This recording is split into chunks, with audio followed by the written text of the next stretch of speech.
एक महाभागवत अनन्य भक्त श्री चंद्रहास जी महाराज, उनके पावन चरित्र का अपने लोग श्रवण करते हैं। इससे भक्ति बहुत घनीभूत होती है। भगवान व्यास देव जी ने इस महान पावन चरित्र की रचना करके फलस्तुति में लिखा है, जो चंद्रहास जी के चरित्र का श्रवण और मनन करेगा उसके हृदय में हरि चरणों में अमोघ प्रीति हो जाएगी, अनन्य भक्ति हो जाएगी। केरल देश में एक परम मेधावी सुधार्मिक नाम के राजा राज्य करते थे। धर्म पूर्वक चलना, प्रजा का पालन करना और भगवान नाम जप करना, शास्त्र विधि से बिल्कुल कभी प्रतिकूल एक भी आचरण जीवन में नहीं किया। तो उनके यहां महाभागवत चंद्रहास जी का प्रादुर्भाव होता है। भगवान के भक्तों का जिस कुल में प्रादुर्भाव होता है, वो कुल, वो ग्राम, वो नगर, वो देश परम पूजनीय हो जाता है। महाप्रभु चैतन्य देव जब ईश्वरपुरी जी के गांव से गुजरे, पता चला यह ईश्वरपुरी जी का गांव है, उनके शरणागत मंत्रदाता गुरु ईश्वरपुरी जी, तो उस गांव की परिक्रमा करके रज में लौट रहे थे और कहते जा रहे थे कि इस गांव का कुत्ता भी हमारे लिए भगवान के समान पूजनीय, क्योंकि मेरे गुरुदेव का प्रादुर्भाव इस नगर में हुआ और वहां के लोगों की चरण लेकर के माथे पे धारण करते।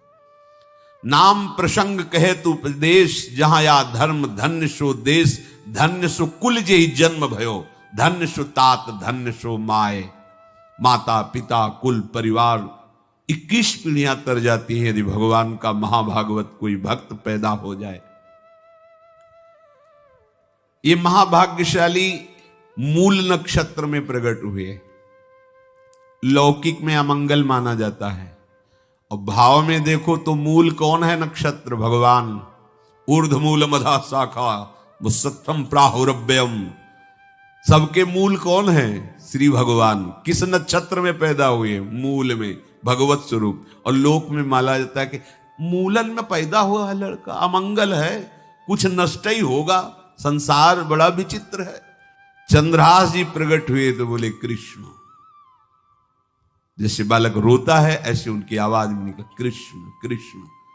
बड़ा आनंद हुआ सुधार्मिक राजा को कि हमारे कोई महाभागवत पधारा है, क्योंकि ये भजन करके पूर्व जन्म में ऐसी भागवती की स्थिति प्राप्त की कि अबोध अवस्था में ही श्रीमुख से कृष्ण नाम निकल रहा है।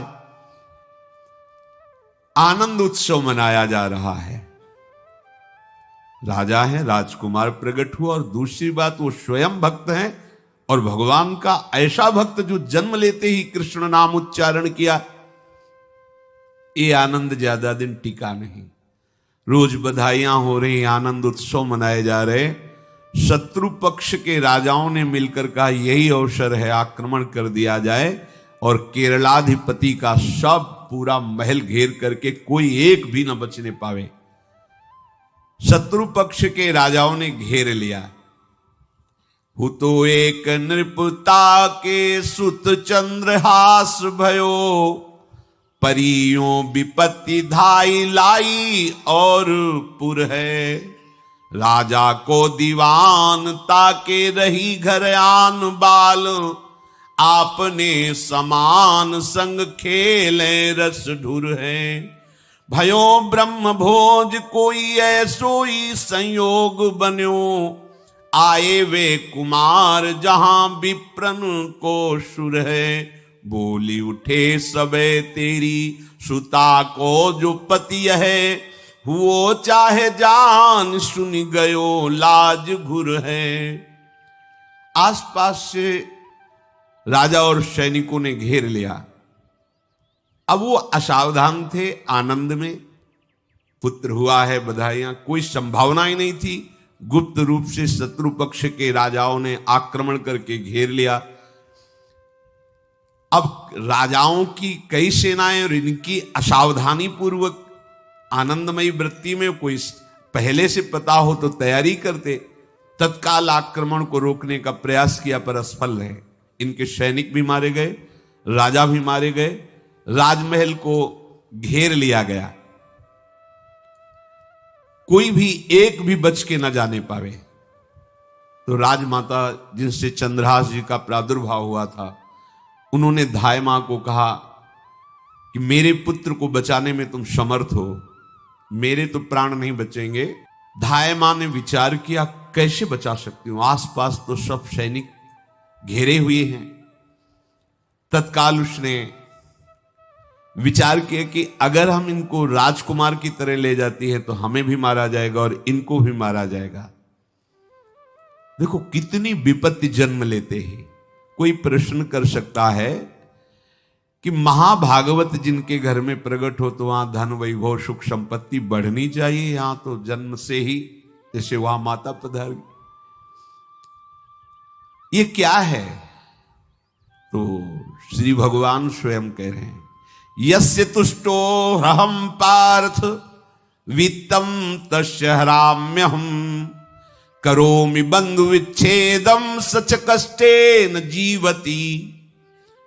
हे अर्जुन, मैं जिस पर बहुत प्रसन्न होता हूं, आप अपने ऊपर भगवान को बहुत प्रसन्न करना चाहते हैं, बहुत प्रसन्न करने में ये है, देख लो। कह रहे जिस पर मैं बहुत प्रसन्न होता हूं, सबसे पहले उसका ऐश्वर्य नष्ट करता हूं। फिर क्या करता हूं? फिर बंधु बांधवों का, फिर क्या करता हूं? असाध्य रोग उसके शरीर में। बोले महाराज जी तुम प्रसन्न हुए हो कि पूरे के पूरे नाराज हो गए हो? बोले यही मेरी प्रसन्नता है। क्या? माया का नाश। अब एकमात्र भरोसा केवल भगवान का, दूसरा कोई नहीं। ये सबको पसंद नहीं आएगा। सब तो उस भगवान की भक्ति चाहते हैं कि अगरबत्ती धूप बत्ती तन मन धन सब तेरा, स्वामी क्या लागे मेरा। पर अंदर से कह रहे सब तन मन धन सब मेरा, क्या लागे तेरा। धाय माने सेविका का रूप तत्काल लिया, जिससे पोछा झाड़ू लगाने वाले, और कुछ दोने पत्तल डाले, उनके नीचे चंद्रहास जी को डाला, ऊपर से करके इसे माथे पे रख के निकले। सैनिकों ने पूछा इसमें क्या है? तो उनका राजघराने के दोने पत्ते जूठे दिखा। ऐसे नीचे किया तो देखा सब ऊपर जूठन पड़ा। हाँ चल निकल, जल्दी भाग यहां से, निकल। बस वो भागी, बचा ले गई। ऐसा ही चित्तौड़ के महाराणा संग्राम सिंह जब वीरगति को प्राप्त हुए तो विक्रम सिंह को गद्दी पर बैठाला गया, पर वो अयोग्य साबित हुए। तो राजपूत सरदारों ने, अभी 6 वर्ष के ही उदय सिंह थे, उनको राज सिंहासन पर बैठाल करके अपने हाथ में शासन लिया। सिंहासन के अधिकारी उदय सिंह 6 वर्ष के थे। सुरक्षा में दासी पुत्र बनवीर को सौंपा। बनवीर का दिमाग बदल गया कि 6 वर्ष का इसको काट देते हैं, हम राजा बन जाते हैं।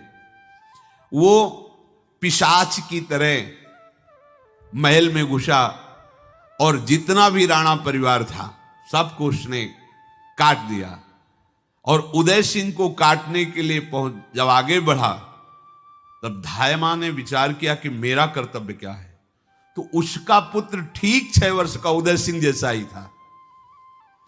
तत्काल उदय सिंह को दूसरी जगह लिटाकर अपने पुत्र को लिटाया और एक झाड़ू पोछा करने वाली को उदय सिंह को दिया कि तुम गंगा के किनारे मिलना, नदी के किनारे, मैं वहां जाऊंगी। तो बनवीर आया और कहा उदय सिंह कहाँ है? तो अपने पुत्र की तरफ अंगुली कर। कैसा धर्म रक्षा में ये बलवान सेवक जन होते थे। धाय मां है, अपने पुत्र को अपने आंखों से, अपने इशारे से कटवा रही, लेकिन राजपुत्र की रक्षा की। तुरंत बनवीर ने देखा नहीं और काट दिया। और उदय सिंह को, तो जब उदय सिंह तैयार हुए थे तो राजमाता की तरह सम्मान करते थे। धाय मां का सिंहासन से उतरकर पैरों में सर रखते थे कि तेरी कृपा से बचे। ऐसे ही चंद्रहास जी को उस दासी ने, जो धाय मां ने बचा लिया, वो कुंतलपुर पहुंची और वहां के जो मंत्री दृष्ट बुद्धि थे उनसे प्रार्थना की कि मैं सेवा कला में बड़ी प्रवीण हूं और ये मेरा पुत्र है, अगर आपकी कृपा हो जाए तो कुछ समय के लिए हम आपकी सेवा में, महल सेवा में रहेंगी और हमारे पुत्र का पालन पोषण हो जाएगा। उनकी परीक्षा ली गई तो राजघराने की सेविका थी, परम प्रवीण थी, पर उन्होंने ये परिचय नहीं बताया। विधि विधान से राज्य की सेवा में प्रवीण दासी पाकर उसको अच्छा लगा, ठीक है आप रह सकती है। अभी चंद्रहास जी 3 वर्ष के ही थे कि धायमा पधार गए और ये हर समय कृष्ण कृष्ण कृष्ण कृष्ण कृष्ण नाम इनके चलता रहता था। अब जो उनका दुलार करने वाली थी धायमा, वो भी पधार गई तो कौन उनकी तरफ देखे।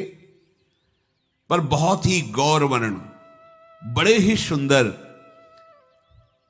अब वो गलियों में भटकने, निकाल दिया महल से जब धायमा मर गई, क्योंकि धायमा की सेवा कारण उनको रखा गया था। तो कोई भी मां देखती उनको तो कोई उनको वस्त्र पहना देती, कोई भोजन करा देती। ऐसे ही भगवान के भक्तों की बड़ी विचित्र लीला होती है। गोस्वामी जी को कोई दरवाजे पे खड़ा नहीं होने देता था, तुलसीदास जी को।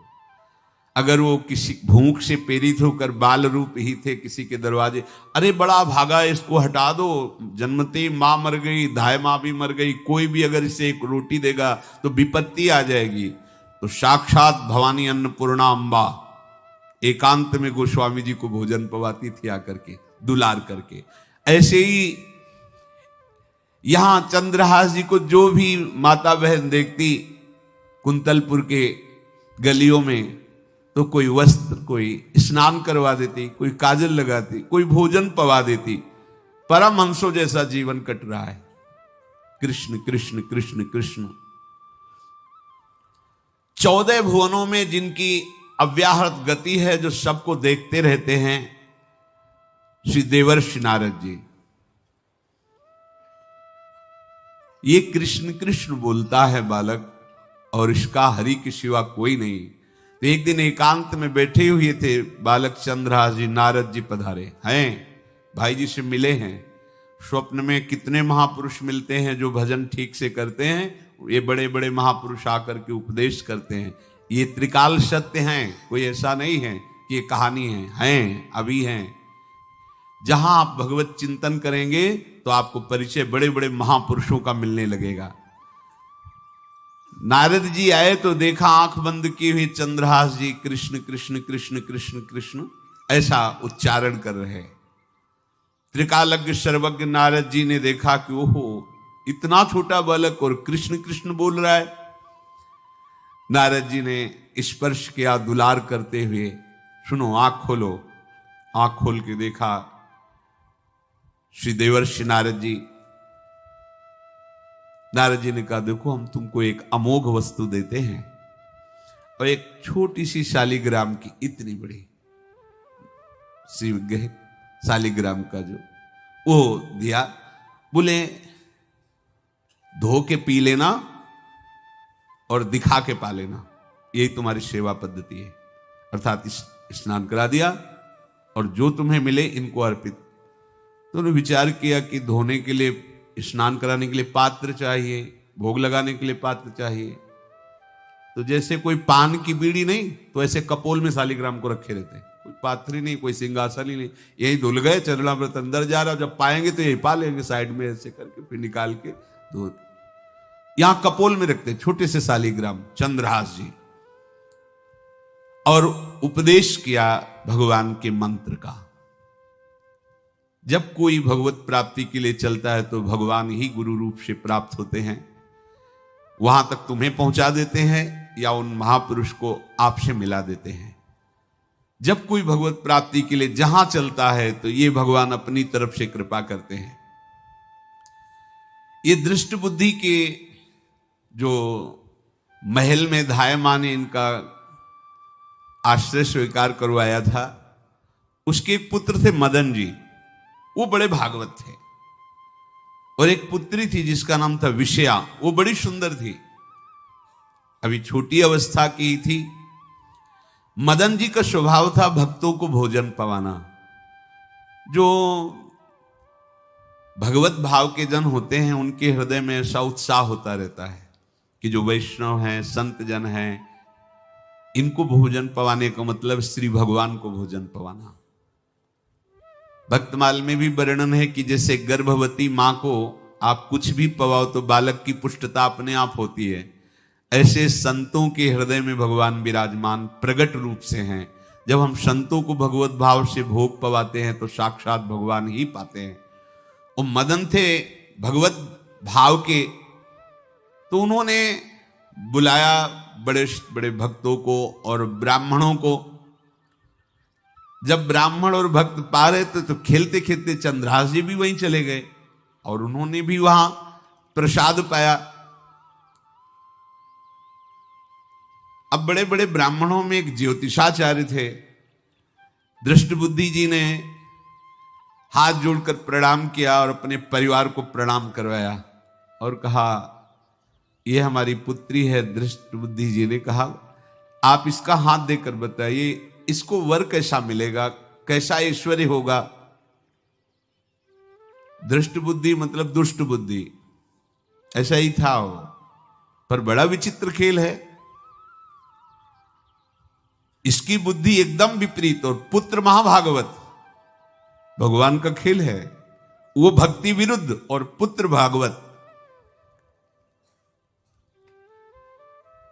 उन्होंने कहा वर, ऐसे दृष्टि डाली चंद्रहास जी वहीं पार, वो है इसका वर। वो इसे धाय का एक दासी का लड़का हमारी पुत्री का वर बने। बोले शायद आपने ध्यानपूर्वक रेखा नहीं देखी, वो हम देख लिए हैं, यही है तुम्हारी पुत्री का वर। दृष्टबुद्धि ने विचार किया कि एक भिखमंगा हमारी राजकुमारी पुत्री का दूल्हा बनेगा। पंडित जी को तो दक्षिणा दी, विदा किया और सैनिकों से कहा घर से निकलने न पावे बालक, क्योंकि ज्योतिष पक्की, ज्योतिष शास्त्र सत्य है पर उसका सम्यक ज्ञान होना चाहिए।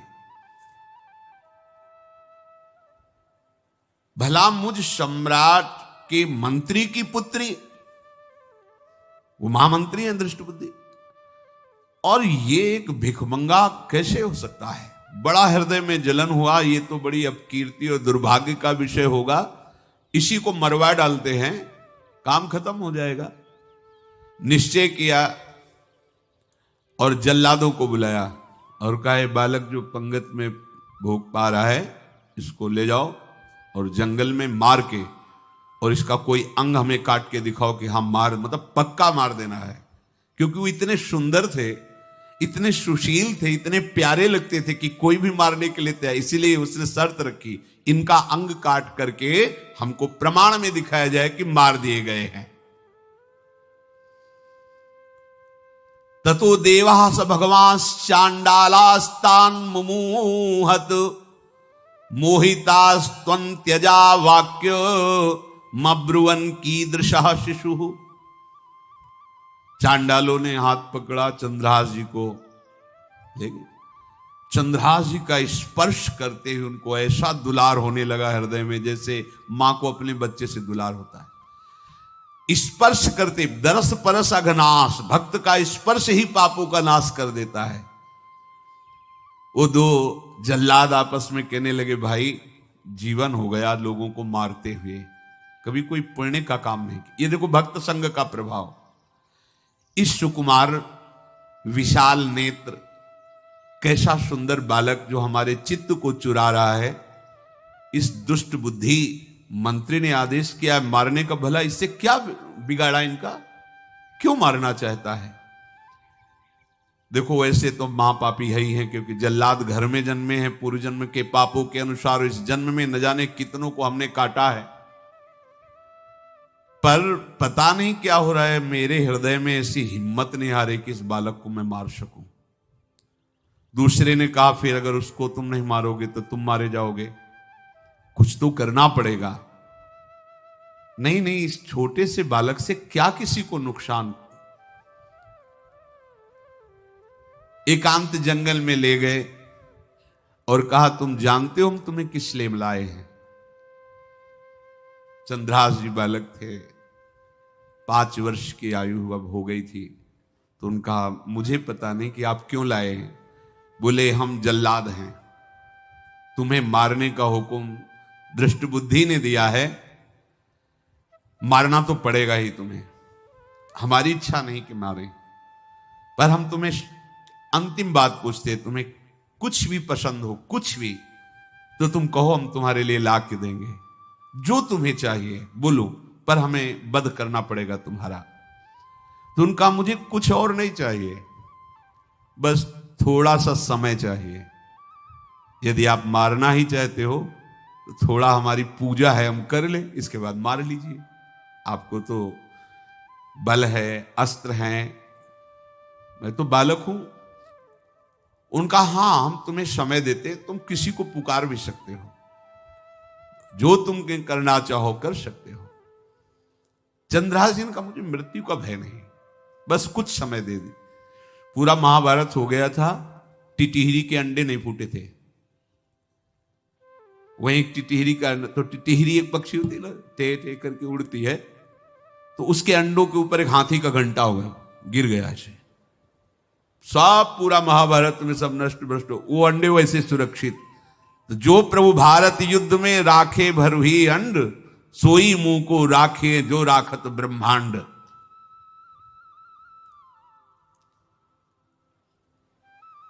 मैं तो अनाथ हूं, श्री कृष्ण के सिवा कोई मेरा है नहीं, मैं किसको पुकारूं? मेरा आश्रय तो एकमात्र वही प्रभु हैं। और निकाला शालिग्राम, यही सिंहासन है शालिग्राम का। भगवान के भक्तों की अपार महिमा है। मान लीनो बोल वे कपोल मध्य गोल, एक गंडकी कुशुत कार सेवानी की कीनी है। क्या सेवा?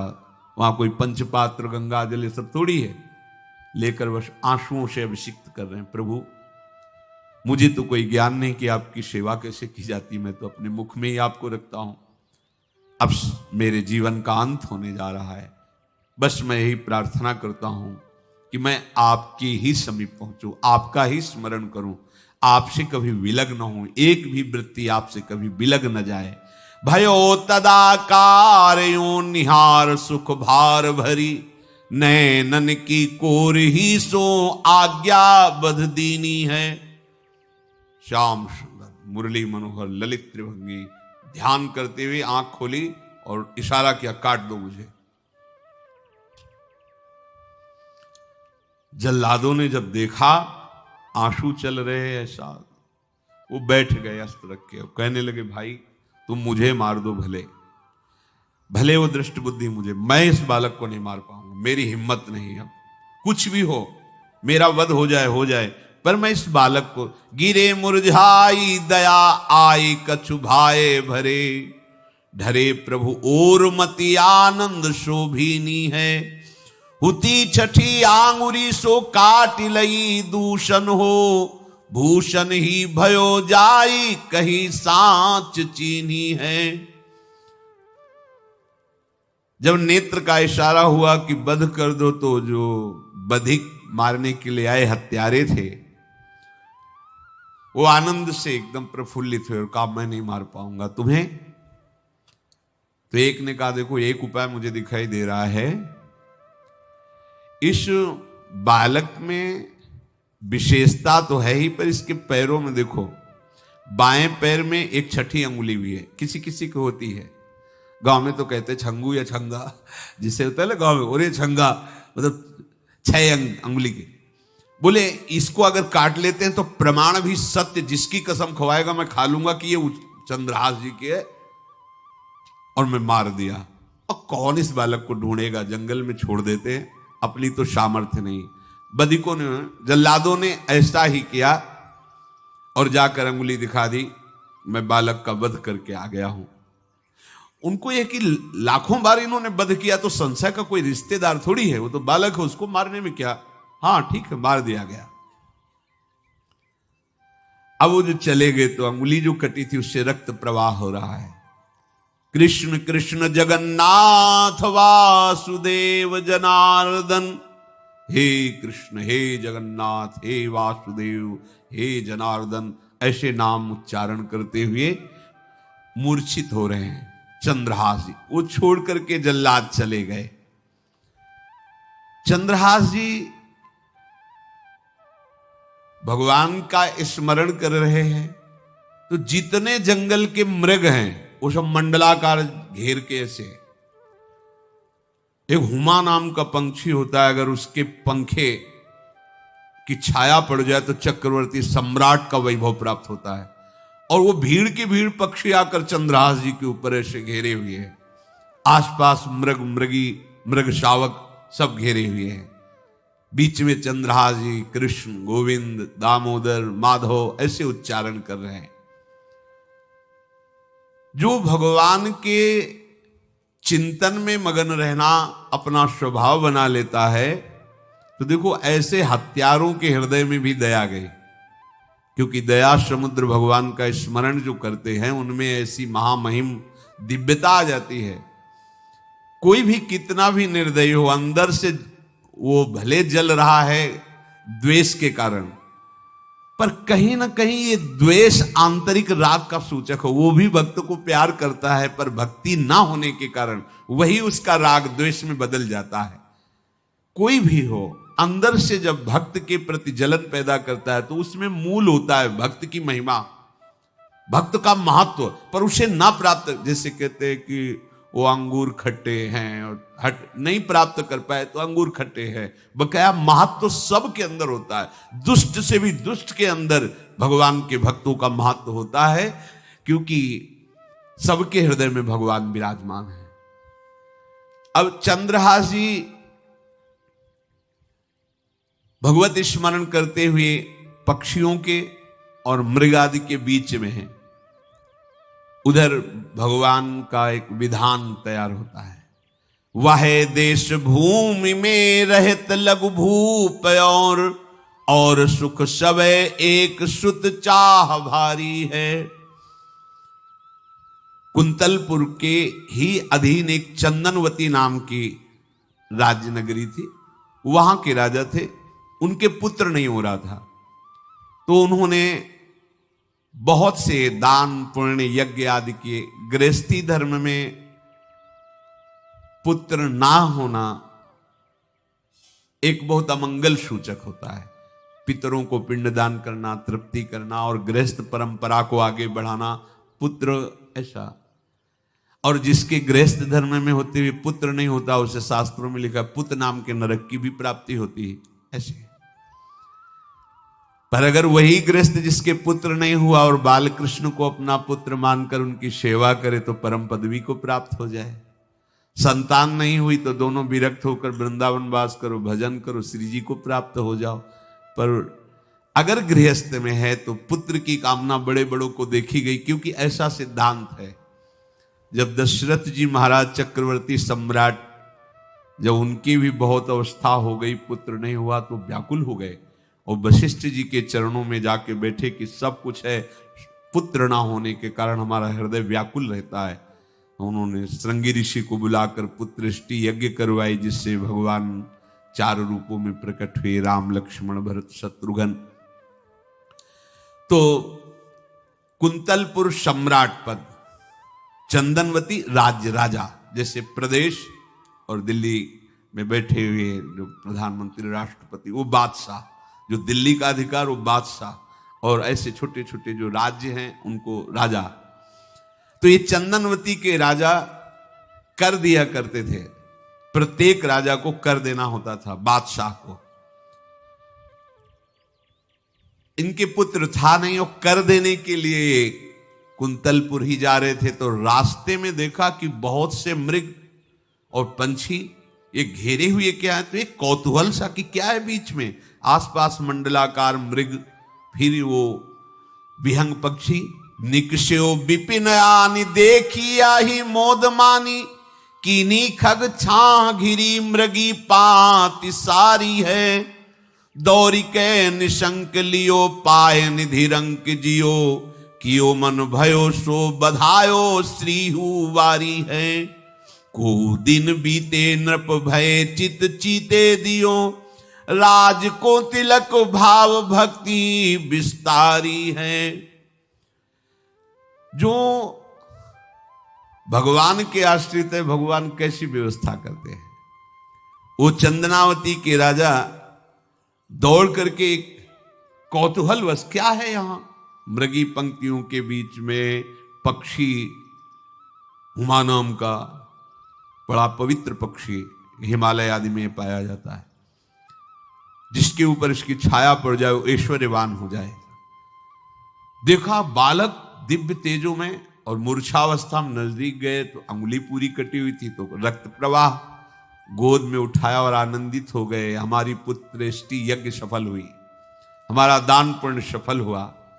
ऐसा हमें सुंदर बालक मिला। चंद्रहास जी को लेकर के घर आए और हृदय में भगवान का बार बार कृपा प्रसाद मना रहे हैं, मुझे भगवान ने पुत्र दिया। चंद्रहास जी को लेकर आए, आनंद मंगल बधाइयां बजने लगी, बहुत सी संपत्ति न्यौछावर कर दी। 5 वर्ष के चंद्रहास जी हैं। पूछा बेटा तुम्हारे माता पिता कौन है? तो कहा श्री कृष्ण। परिवार में कौन है? श्री कृष्ण। मतलब तुम्हारा कोई नहीं है? नहीं है, श्री कृष्ण। समझ गए कि भगवान ही हमें कृपा करके ऐसे महाभागवत पुत्र को दिया। और है कौन? वास्तविक कोई नहीं श्री कृष्ण के सिवा। बड़ा उत्सव मनाया और अपने राज सिंहासन का अग्रिम अधिकारी युवराज पद चंद्रहास जी को। अब तो पूरे राज्य में आनंद की वर्षा हो रही। राजा मन में विचार कर रहे हैं कि ऐसा प्रतापी भक्त हमारे यहां आया है, अब हमको किसी को कर देने की जरूरत नहीं। तो जो हर महीने वर्ष में जो बंधा हुआ कर था उन्होंने नहीं दिया। 1 बार 2 बार 3 बार जब कर नहीं पहुंचा तो सम्राट ने आदेश किया मंत्री को कि चंदनावती से कर आना बंद हो गया है। क्या बात है? यदि वो अहंकार से युक्त हो तो आक्रमण करके नष्ट करो, यदि समस्या है तो उसका सहयोग करो। बादशाह के आदेश से वहां दृष्ट बुद्धि पहुंचे तो युवराज पद पर चंद्रहास जी विराज, जिनको मारने के लिए जल्लादों के हाथ में दे दिया था। पूरे पूर्वासी ऐसा प्रभाव चंद्रहास जी का है कि सब कृष्ण भजन करते हैं, सब आनंद में मगन रहते हैं। चंद्रहास जी थोड़ा सयाने हो गए थे तो पूर्ववासियों को उपदेश देते, एक बार हमारे राज्य में भोजन पाया जाएगा 24 घंटे में, और सबके घरों से आरती की शंखनाद घंटानाद सुनाई देना चाहिए। सबके यहां शाम के रोज नाम कीर्तन और भगवत कथा होनी चाहिए, क्योंकि आयुष्यम चपलम तादृक जल बुद्बुद सन्निभम चिंतयध्वम जनामूढ़ा माधवम वर्षम सुस्थिरम। भाइयों, ये आयु बड़ी चंचल है, कब शरीर छूट जाए पता नहीं, पानी का बुलबुला कब फूट जाए कोई पता नहीं। इसलिए माधव श्री कृष्ण का नाम कीर्तन, उनकी आरती पूजा, उनका ध्यान और 1 टाइम भोजन पूरे नगर में। अब सोचो कितना भक्ति का प्रभाव होता है। पूरा नगर में हर घर में आरती पूजा कीर्तन। तो रहे जाके देश सो नरेश कछु पावे नाही, बाहबल जोर दियो सचिव पठाई के, आयो घर जान कियो अति सन्मान सो, बिछान लियो वह बाल मारो छल छाई के। दई लिखी चिट्ठी जाओ मेरे सुत हाथ दीजे, कीजे वही बात जाको आयो ले लिखाई के। गए पुर पास बाग सेवा मति पाग करी, भरी दृग नींद ने कुछ सोयो सुख पाई के। चक्रवर्ती सम्राट के लक्षण स्वाभाविक चंद्रहास जी में प्रकट होते थे। अब दृष्ट बुद्धि जब वहां गया, देखा युवराज पद पर, पहचाना कि वही बालक है, ये तो चंद्रहास है, क्योंकि काफी समय तो महल में ही रहे थे धाय मां के साथ और अच्छे से पहचान थी। अब उन्होंने विचार किया कि ये तो बहुत अनिष्ट हो गया, हमने तो मारना निश्चित किया था और जल्लादों ने इसको छोड़ दिया, और अब तो ये राजा का राजकुमार बन गया। तो राजा से कहा कि पहली बात युवराज पद पर बैठालने के पहले तुम्हें सम्राट को सूचना देनी चाहिए थी। दूसरी बात, अभी तक तुमने कर नहीं दिया। जानते हो कि अगर सम्राट का भाव बदल गया तो एक क्षण में तुम्हारे राज्य को नष्ट कर दिया जाएगा। तो राजा ने हाथ जोड़कर चंद्रावती के राजा ने कहा, महाराज आप ही अब हमारी रक्षा कर सकते हो। तो उसकी दृष्टि चंद्रहास पर थी, इसको मरवाना है, क्योंकि पंडित ने बताया था यही पति बनेगा। अरे तो अब तो आनंदित होना चाहिए कि अब तो राजा बनेगा, अब तो बढ़िया है। लेकिन चंद्रहास जी को यदि आप सम्राट के पास भेज देते हैं और सम्राट निश्चित प्रसन्न हो जाएंगे चंद्रहास को देख के, तो वो तुम्हारे इस अपराध को क्षमा कर देंगे। युवराज पद दे दिया और भेंट नहीं दी, कर नहीं दिया महीनों से, तो ऐसा करो चंद्रहास जी को भेज दो। राजा ने स्वीकार कर लिया। और पहले लोग बिल्कुल धर्म से चलते थे, कहीं भी अधर्म का लेश नहीं। एक चिट्ठी लिखी दृष्ट बुद्धि ने और चंद्रहास जी से कहा खोल के पढ़ना नहीं, मेरे पुत्र मदन को देना जाके, और मदन तुम्हें फिर आगे का कार्य सम्राट से मिलाना, माफी करवा देना, ये सब करवा देगा, पर ये चिट्ठी तुम रास्ते में खोल के नहीं देखना। और वैसे भी किसी का पत्र खोल के देखने का धर्म नहीं कहता। अगर कोई पत्र दे तो ये नहीं कि इसमें क्या लिखा है, नहीं, या तो हिम्मत नहीं है, इतनी धैर्य नहीं है तो मत लो। अगर धैर्य है तो हाथ में लेकर जहां तक पहुंचाना वहां तक पहुंचा दो, नहीं तो वो कार्य ही मत लो। ये अधर्म है कि आप बीच में उसको खोलकर पढ़े। पहले लोग बहुत धर्मात्मा होते थे, एक एक बात धर्मयुक्त होती थी। चंद्रहास जी को चिट्ठी दी, चंद्रहास जी ने पत्र को अपनी पाग में खोस लिया और कुंतलपुर के लिए चले। अब इनका किशोर अवस्था में प्रवेश हो चुका था। एक सुंदर कुंतलपुर के बाहरी रमणीय बगीचा था, वृक्ष बहुत सुंदर सुंदर, पुष्प वाटिका भी, बड़ा मनोरम लगा। घोड़ा बांध दिया वृक्ष में, और पहले सरोवर का बड़ा निर्मल जल होता, जल पिया, हाथ मुंह धोया, थोड़ी देर भगवान का ध्यान करते रहे वृक्ष के नीचे, और फिर लेट गए तो नींद आ गई। भगवान बड़े कृपालु हैं। जो भगवद आश्रित होता है त्रिभुवन में कोई उसका अमंगल नहीं कर सकता।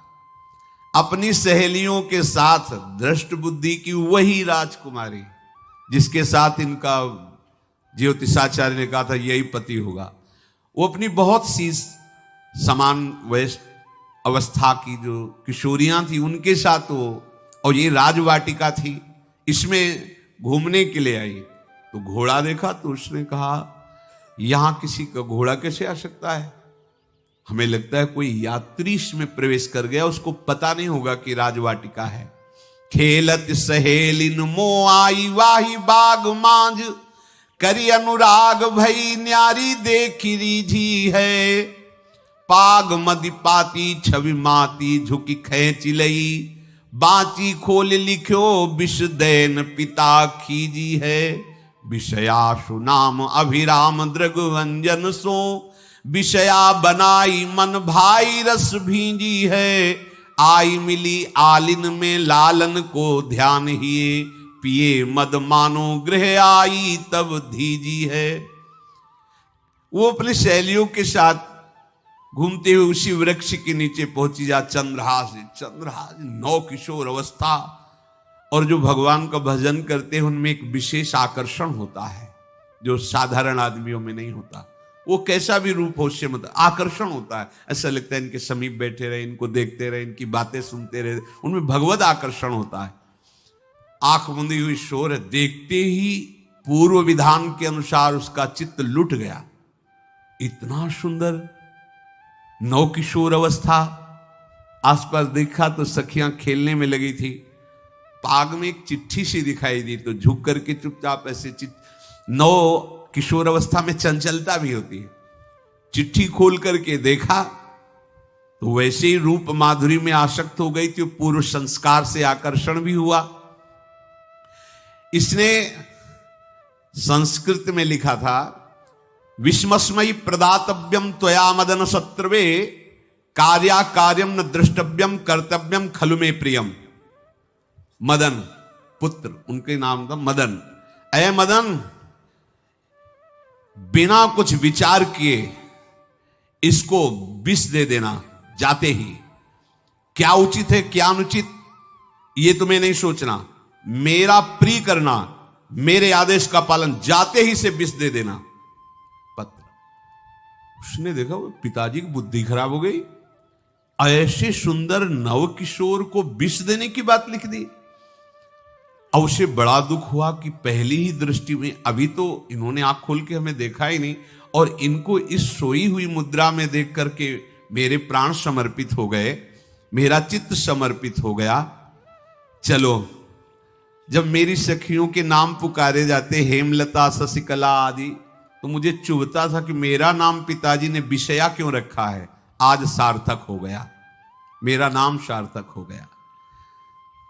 काजल लगाई हुई थी, एक सीख से ऐसे काजल लिया, और एक संस्कृत में आ बनता है ऐसा, ऐसे, बस ऐसे कर दो तो विषया हो गया। अब उसका अर्थ बदल गया। हे मदन, उचित अनुचित का विचार छोड़कर जाते ही इसे विषया प्रदान कर दो, ये मेरा प्रिय कार्य होगा। विषया पुत्री भगवान है, जैसी हो भवतव्यता तैसी बने, सहाय आप ना आवे आप परताई तहां ले जाए। तो ओ पत्र वही खोश दिया, और ये सुख हुआ कि तो जाएंगे भाई के पास ही ना, तो घर में ही तो जाएंगे, वहां इनकी इस प्रसन्न मुद्रा में बातचीत करते हुए मैं इनको देखूंगी। ये भगवान का विधान होता है। भगवान श्री राम जब पुष्प वाटिका में पुष्प चयन कर रहे हैं, तो श्री विदेह राजनंदनी जानकी जी की नूपुरों की ध्वनि कान में पड़ी। सावधान हो गए। लक्ष्मण जी से कहते, लक्ष्मण आज तक मेरे मन में ऐसा नहीं हुआ, ये नूपुर और कंकन की ध्वनि मेरे मन में व्याकुलता पैदा कर रही है, और रघुवंशियों का स्वभाव ऐसा नहीं है। ये किसकी हो सकती है नूपुर ध्वनि? तो बोले भैया ये तो जनक जी का निज महल की वाटिका है, इसमें तो राज परिवार के सिवा किसी का प्रवेश ही नहीं होता। ऐसे ही बात कर रहे थे कि सामने से श्री विदेह राजनंदनी किशोरी जो जानकी जी, भगवान के पसीना आ गया माथे में ऐसा सुंदर स्वरूप। और लक्ष्मण जी से कहते, लक्ष्मण मुझे अपने मन पे विश्वास, मर्यादा पुरुषोत्तम भगवान, मुझे अपने मन पे विश्वास है कि कभी भी इसमें हलचल नहीं, पर आज कुछ हम संभाल नहीं पा रहे। ये विधान होता ना, जानकी जी को देख, तो ये भगवान का विधान होता है जो ऐसा पवित्र भाव वाले। अब चंद्रहास जी, ये सब कुछ पता नहीं, भगवत ध्यान में वो निद्रा में, तो उठ्यो चंद्रहास जी पास लिख्यो ल्यायो आयो, देखि मन भायो गाढ़े गरे सो लगायो है। दई कर पाती बात लिखी मो सुहाती, बोली विप्र घरी एक मांझ ब्याह उभरायो है। करी ऐसी रीति डारे बड़े नृप जीती, श्री देत गई बीत चाव पार पे न पायो है। आयो पिता नीच सुनि घूमि आई मीच मानो, बानो लखी दूल्हा को सूल सरसायो। चंद्रहास जी उठे और पूछते हुए मंत्री के घर पहुंचे, और मदन ने जो ही कि चंदनावती से पिताजी ने इनको भेजा है, ये वहां के राजकुमार हैं, हृदय से लगाया। चंद्रहास जी ने कहा आपके पिता ने पत्र दिया है। उन्होंने पत्र पढ़ा, विषमस्मयी विषयास्मयी, विषय तुरंत बिना विचार किए ब्याह कर दो, दे दो, क्योंकि लिखा है प्रदातव्यम तो या मदन, अभी इसी क्षण जहां ये पत्र मिले, का जो आ गया, सुबह शीघ्र शुभम शीघ्र बुलाओ पंडित को। पंडित ने कहा भगवान की कृपा से अगला मुहूर्त है, बिल्कुल ये ब्याह का पक्का मुहूर्त है। अब तो राजघराने तत्काल व्यवस्था हुई। अब वो तो पहले ही मोहित हो चुकी थी देख के विषया जी, तत्काल दुल्हन रूप उनको सजाया गया, इनको दूल्हा रूप सजाया गया। पंडित शुरू कर दिए गणानंतो गणपति को, ब्याह हो गया।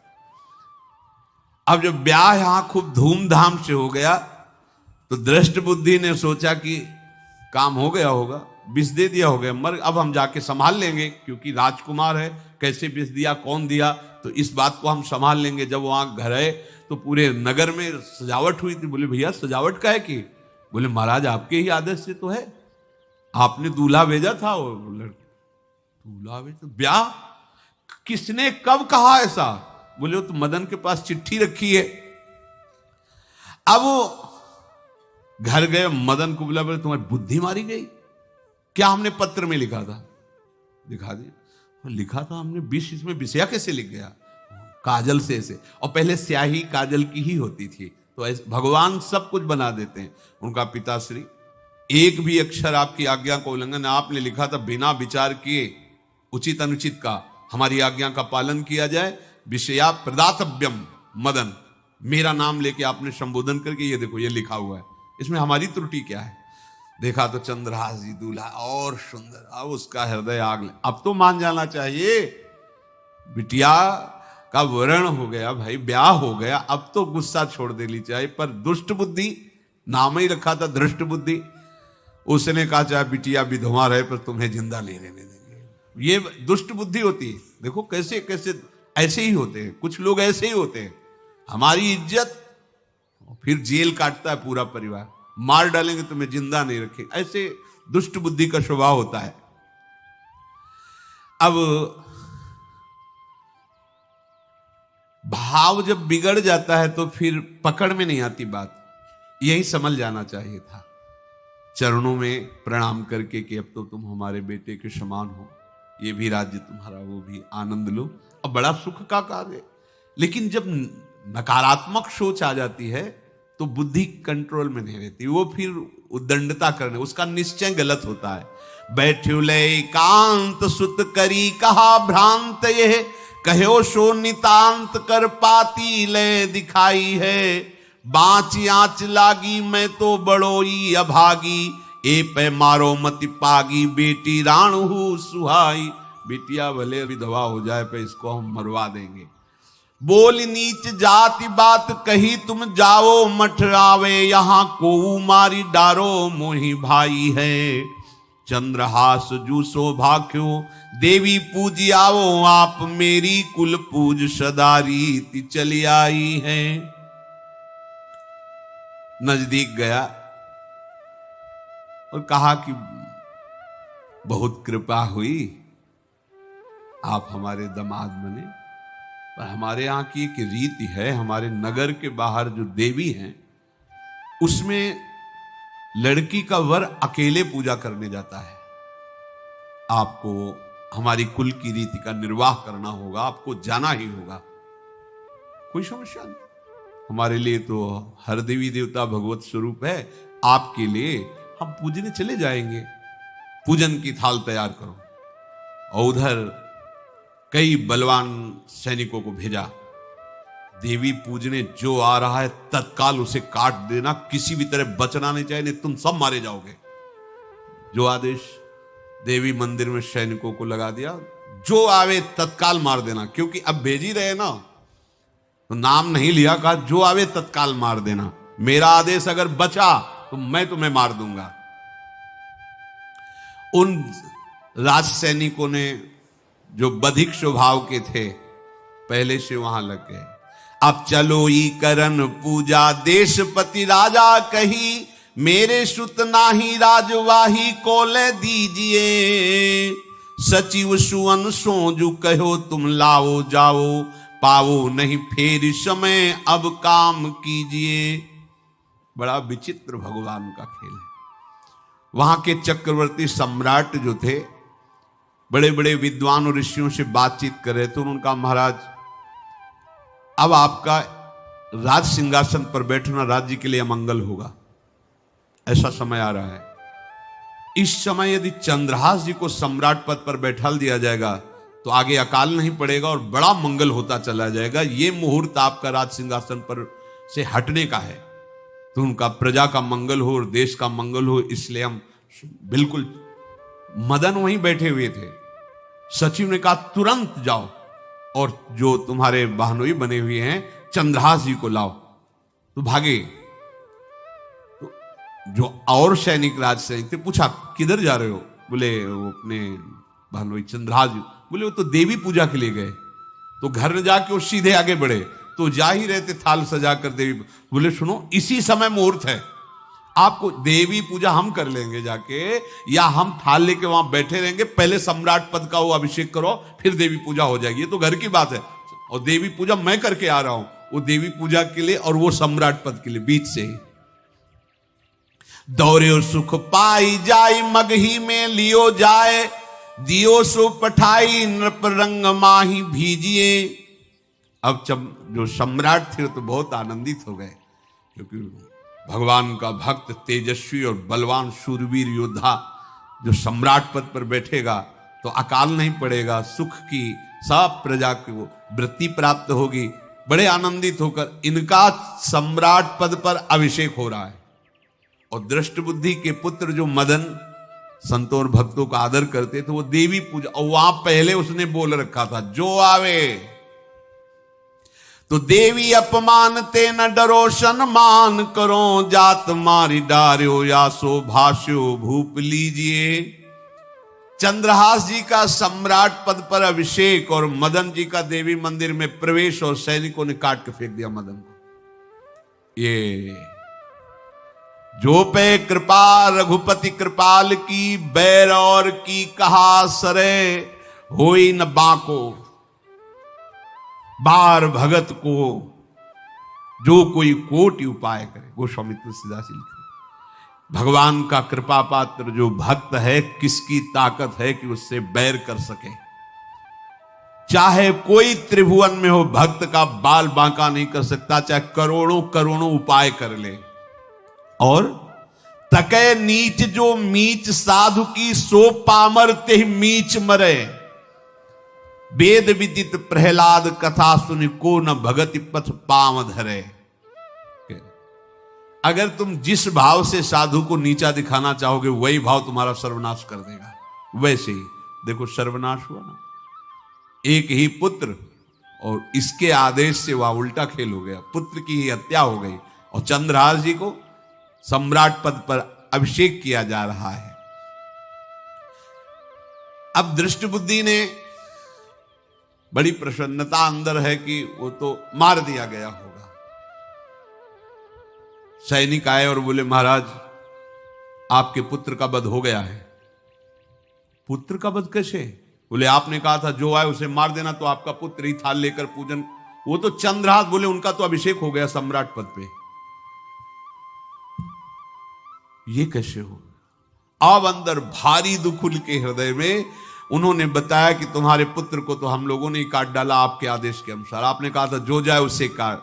अब तो छाती पीट पीट के माथा फोड़ फोड़ के खूब रो रहा है। किसी का कोई भी बस नहीं चल सकता भगवान के भक्त के ऊपर। तंत्र मंत्र दुनिया का जितना भी सामर्थ्य है, ये भक्ति को ऐसे खिलवाड़ नहीं है। भगवान के भक्त को छोटा गरीब असहाय देख करके कभी अपमान मत कर देना।